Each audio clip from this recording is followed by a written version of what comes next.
I've spoken about this before where there are two different types of life, right? In my head, there is the autopilot life where it's like you don't know about manifestation, you don't know about the unseen forces that you can manipulate and control to bring forth different experiences in your life. That's one way of living, and there's nothing wrong with that because everyone probably starts there, you know. But then there's a life where you know that you can just manifest whatever it is that you want. You are the magnet that everything comes to. You don't have to go out there and chase anything. When you understand that, you move differently, you act differently. Now we can express it in different ways. You can know everything's gonna come to you, but you're still a go-getter. That's fine. I'm a very much a nice little peace-loving, just chilling back and just letting life bring me everything that I've sent the order out to. I'm just waiting for my Amazon delivery from the universe, essentially. But I want to tell a little bit of a story about how life, the universe, God, whatever, does have a plan for you before you wake up yourself. I feel like the soul, I don't know what happens up there, in here, whatever. I don't know what really goes on when the soul says, like, I'm going to put myself through this type of journey. You know, I don't even know if me waking up was a part of my soul's agreement. I don't know. But nevertheless, right now, I feel like there's a part where you feel powerless. You feel like life is just doing things to you, whatever. And then there's the part where you eventually wake up. I feel like your soul puts you through all these things for that awakening to happen. Awaken in this physical incarnation. You see what I'm saying? I feel like that's a part of life, if you see what I'm saying. So I'm going to tell a little bit of a story while I was on autopilot mode, but it was still controlled by something higher than me. Okay? And I've told all these stories individually, but this is the story, this is the video about how, you know, basketball, me using basketball really showed me that the universe has a plan for you at all times. Okay. So as a kid, you know, I was raised with a basketball in my hand. You know, it wasn't forced upon me. I just gravitated towards it. Mainly because like I spent a lot of time with my grandparents, and my grandpa had like a youth basketball association, or still does, has a youth basketball association down in Norfolk, the Gators. And I used to go to their practices, the basketball practice all the time because I was with grandpa, so I had to go to practice. So like whenever they were doing whatever, I would just be like, you know, like dribbling the ball and whatever. And like all the players, but hey, yo, Prince is dribbling. Oh, he's dribbling. Oh, he's doing it. So like it was fun for me. Like I'm like the little kid, like, you know, smacking the ball around in my little two-piece jumpsuit and stuff. There's like the picture of me with the big old head and like the bluish, I think it was like a Hornets jumpsuit, but nevertheless. You know, it's like I was just playing around. Like I was already getting hyped up by the players on the court that I was trying to be like. You know, so that was like a really good relationship.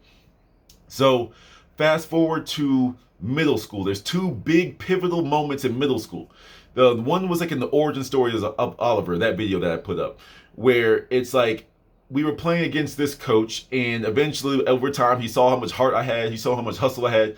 To me, I honestly felt like I was proving myself, you know, to get into AAU. Like this is just, I was like, yo, I proved myself to the point that he came up to me. My parents said no. All that conversation happened outside of my knowledge.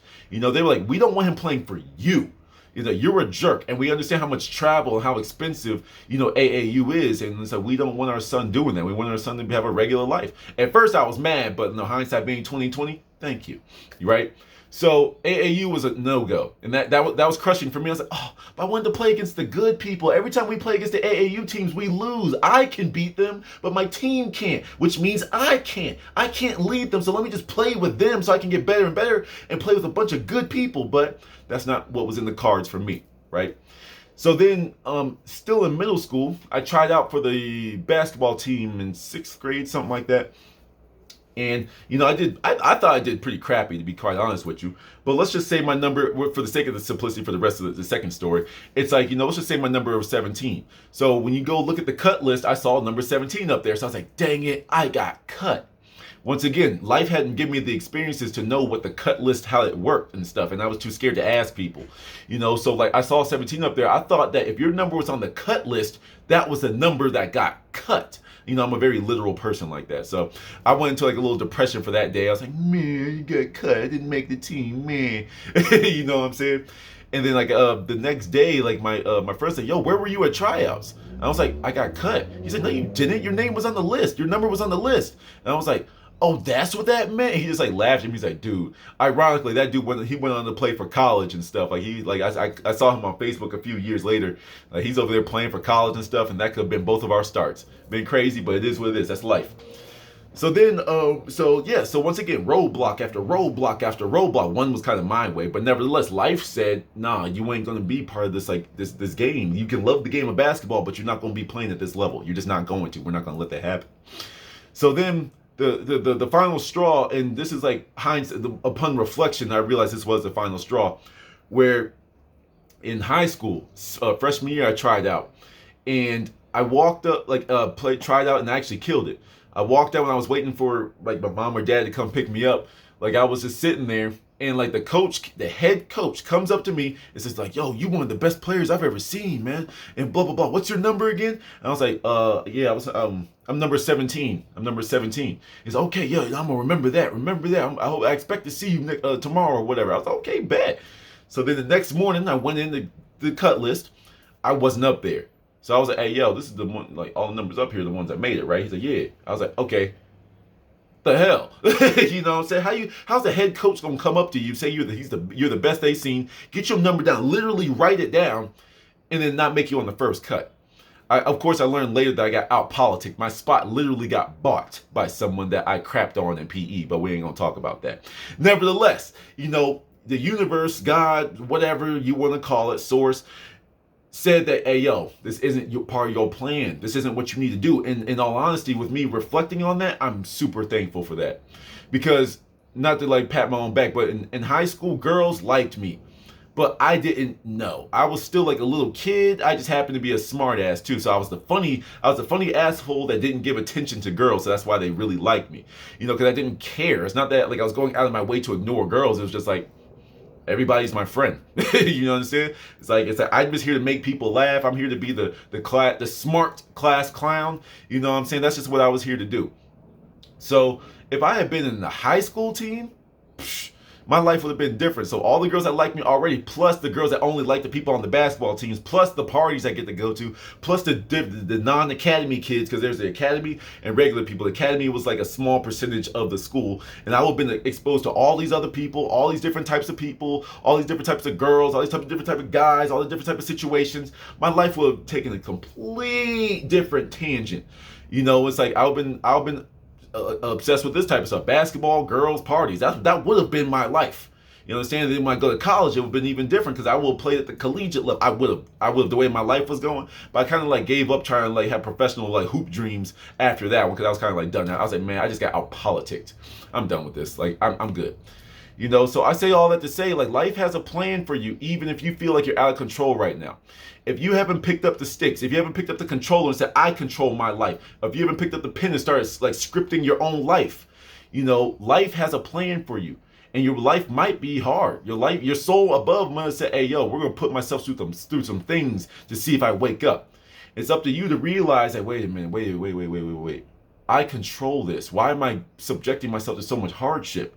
You know, because if my life had went how the childish brain of me would have went, I'd be playing basketball and like talking to girls all day instead of like trying to go out there and fulfill my purpose. Now, don't get me wrong, basketball might be the way for some of you, and go for it if it is, because there's something you're going to learn. There's going to be an altercation you have with a teammate. There's going to be a time where you stand up to your coach. You're going to be able to travel or something like that to a place that I've never been to play basketball. You're going to see the world a different way, and all that comes together for your final message.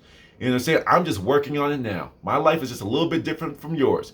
You know, basketball was my first love, but you know, it's after my injury, like, you know, post-college, when I'm an adult, I'm like, hey, yo, this ain't even worth it. I'm good. You know, I got something else I could go be doing. You know, and when I picked up the sticks and controlled my life, this is what my life has turned into. Me just speaking, me working out, me feeling like me accomplishing goal after goal after goal, success just coming to me, all the above. You understand? But don't feel flustered. Like I said, if you're not at that point yet in your journey, don't worry about it. Life is going to wake you up.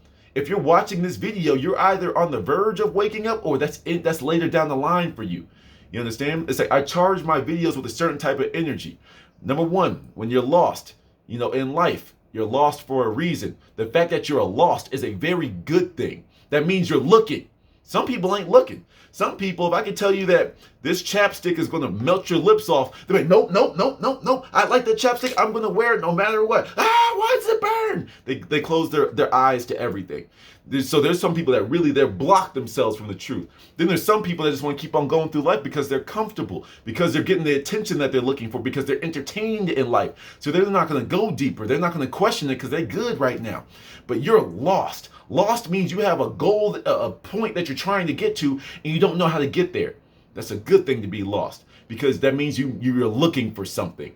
So always don't look at things in a negative way. I'm lost. Heck yeah, I'm lost. That means there's something on the other side of this darkness. There's something on the other side of this confusion. There's something on the other side of this mental turmoil.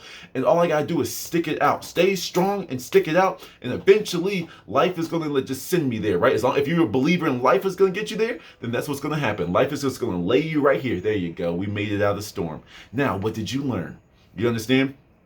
But when you take the reins for yourself and you see the path and you just go walk off into the grassland, you say, I'm going this way. You're going to learn something that's completely new to you. And everything that you learn on that journey is all based off of your decision. Therefore, everything that happens after your decision to go off the path is a consequence. Consequences are just the results of a certain decision. Okay, consequences are not always bad, even though it has a negative connotation in our society. You know, when you go off on your own, everything that happens was based off of that first decision for you to go off the trail. So if you trip, if you fall, that's all on you.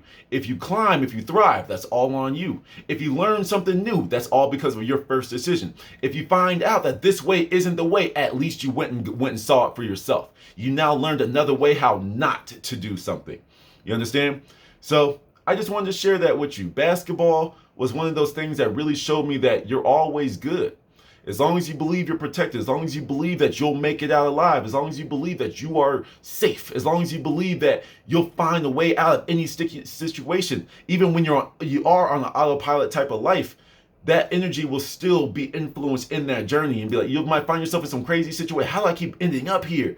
But when you start asking those questions, eventually you're going to get rid of all the external things. Oh, I ended up here because I did. No, you ended up here because your energy, your frequency, your vibration is off. And the more that you start to control this, the more that you start to see future events in your mind, the more you're going to start to notice them coming in, the more you're going to start to see synchronicities with the stuff that you're thinking about, the more likely you're going to start seeing repeating numbers, the more likely you're going to start to hear about whatever it is that you're trying to do. If you want a Pulitzer Prize or whatever, it's like, okay, it's like, I see myself receiving the Pulitzer because I did something amazing. You don't even have to fill in the blanks, but you just see yourself receiving the prize. Eventually, that could take 10, 20 years from now. But you're going one day, you can be like, and it just caught up to me. Look at this. I'm holding it right now because this picture I took or this whistleblower article I wrote. I don't know how the Pulitzer works, but I'm just throwing stuff out there. You understand? So keep your head up. Keep on filling yourself with high vibration, whether you believe you control every aspect or there's something already predestined for you. Either way, you're going to end up at higher highs. As long as you keep your head up, you're going to keep on seeing it. Till the next one.